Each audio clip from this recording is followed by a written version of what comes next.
কদমটা হবে কোনখানে? কে পড়াবে জানাজা আমারে পেলে? মায়ে এ কথাই বলে। বাড়ির মসজিদটাকে আবাদ হবে না আর।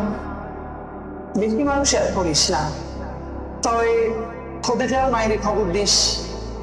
তোর বাবা যখন বাড়িতে আইতো না, কত রাত যে সে আমার পাহারা দিছে।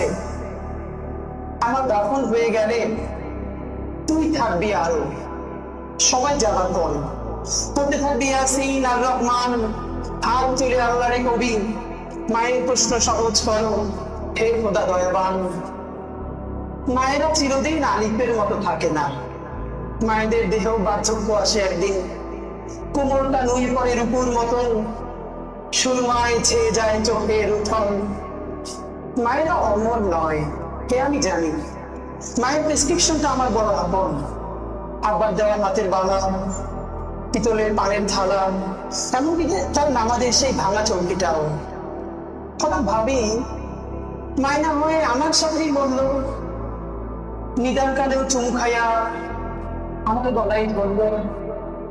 আমি চাইছি না মায়ে 100 বছর বাঁচুক, শুধু চাই নুয়ে নুয়ে হলেও মায়ের তার মাটির চুলায় আর কটা দিন রাঁধুক। পাতির খুঁজে কলিজাটা আমার পাতেই দিক।